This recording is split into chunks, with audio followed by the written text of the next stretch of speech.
A ja zapamiętałam, kiedyś jeszcze jako młoda adeptka muzealnej sztuki, zostałam zaproszona w latach 90. na taką konferencję, która była wstępem do powstania Muzeum Polin. I ona się odbywała w Jabłonnej i tam zebrali się wszyscy wielcy tego świata i rozmawiali na temat tego, jak powołać w Polsce Muzeum Polin. I od razu była taka koncepcja, że to ma być muzeum założone przez Żydów, ale prowadzone przez polskie władze. Ale ja zapamiętałam jedno wystąpienie profesora Izraela Gutmana, który umarł w Jerozolimie w 2013 roku, czyli 20 parę lat później, i który, bardzo zasłużony historyk, zresztą urodzony w Warszawie w 23 roku,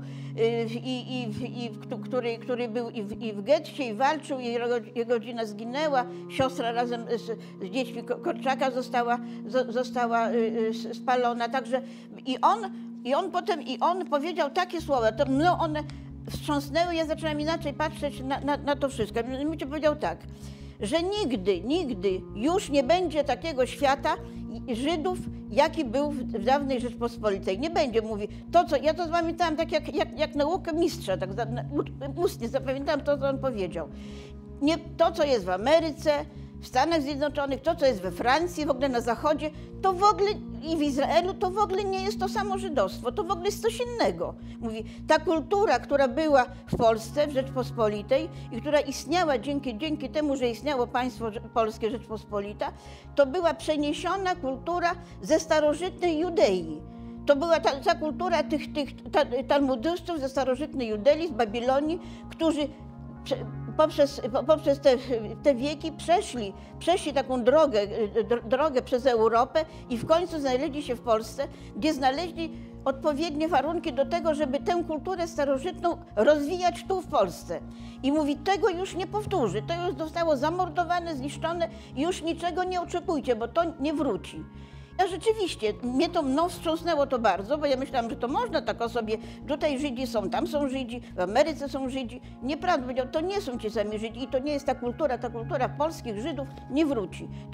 To była kontynuacja starożytnej cywilizacji z Judei wyniesionej. I on to tak powiedział bardzo dobitnie, mną to zatrzęsło.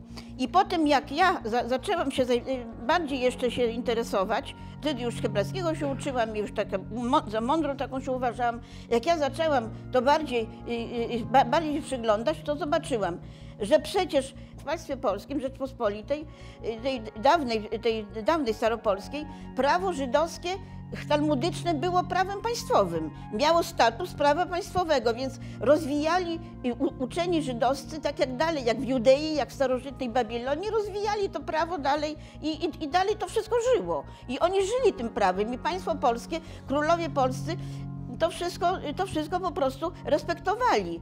Żydzi byli częścią struktury państwa polskiego. Mieli Sejm, mieli swoje sejmiki w każdym okręgu. To była część struktury państwa polskiego, to nie było jakieś obce ciało.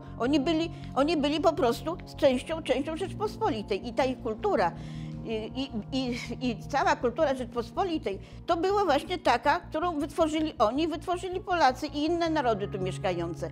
I teraz, jeżeli ktoś mi mówi, że po co wy to robicie, a co to Żydzi, to niech sobie Żydzi w Izraelu to sobie coś budują, niech sobie Żydzi w Ameryce budują.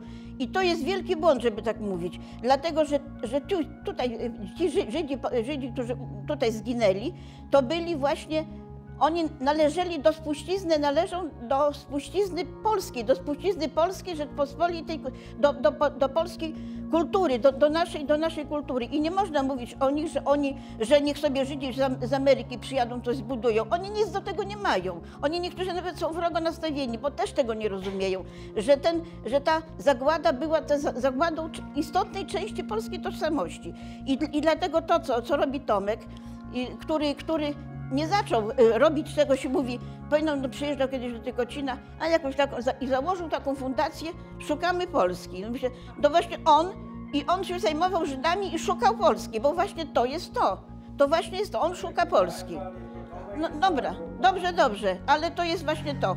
I to mnie właśnie ujęło, że Tomek tak działa, tak jak ja myślę, że po prostu szuka Polski tutaj. I właśnie ci Żydzi to jest szukanie Polski, szukanie, odbudowywanie ich tożsamości, szukanie to co właśnie pan Wiesław robi.